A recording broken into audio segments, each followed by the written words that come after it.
Israel पर बड़ा हमला हुआ है।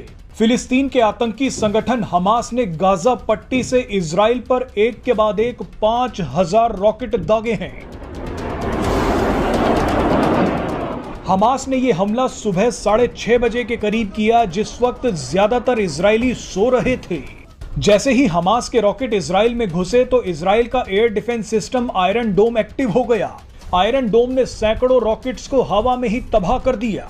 इजराइल के प्रधानमंत्री बेंजामिन नेतन्याहू ने कहा है कि ये एक जंग की शुरुआत है। हमास को इसकी भारी कीमत चुकानी पड़ेगी। ये जंग हमास ने शुरू की है, लेकिन खत्म इजराइल करेगा। इजराइल पर हमास के हमले ने भारत के लिए बड़ी मुश्किलें पैदा कर दी हैं।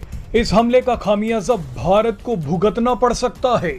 वीडियो पूरी देखिएगा ताकि आपको सब कुछ आसान भाषा में समझ आ जाए। दरअसल फिलिस्तीन के आतंकी संगठन हमास ने इजराइल पर यह हमला ऐसे वक्त किया है जिस वक्त इजराइल और सऊदी अरब पहली बार दोस्ती के लिए आगे बढ़ रहे हैं। सऊदी अरब के क्राउन प्रिंस मोहम्मद बिन सलमान ने कहा है कि वो इजराइल के साथ संबंधों को सुधारने के लिए तैयार हैं।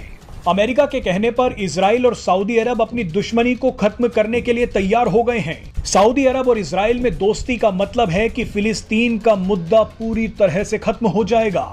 अभी तक फिलिस्तीन को सऊदी अरब का समर्थन मिल रहा था। सऊदी अरब के समर्थन के बिना फिलिस्तीन का मुद्दा जिंदा ही नहीं रह सकता।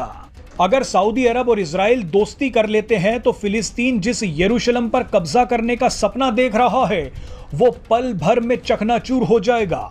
लेकिन आपके लिए यह जानना जरूरी है कि अमेरिका सऊदी अरब और इजराइल की दोस्ती क्यों करवाना चाहता है। इसमें एक सबसे बड़ा कारण भारत है। दरअसल अमेरिका चाहता है कि India middle east Europe economic corridor, जिसे आईमेक के नाम से जाना जा रहा है, वो जल्द से जल्द पूरा हो जाए।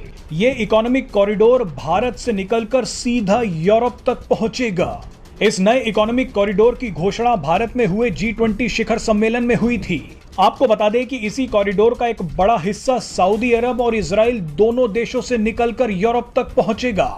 अब अगर सऊदी अरब और इजराइल ही लड़ते रहे तो ये कॉरिडोर यूरोप तक नहीं पहुंच पाएगा। इसी आईमेक कॉरिडोर के लिए अगर सऊदी अरब और इजराइल हाथ मिला लेते हैं तो फिलिस्तीन पूरी तरह से बर्बाद हो जाएगा। अब इसी कॉरिडोर पर चल रही बातचीत को तबाह करने के लिए हमास ने इजराइल पर हमला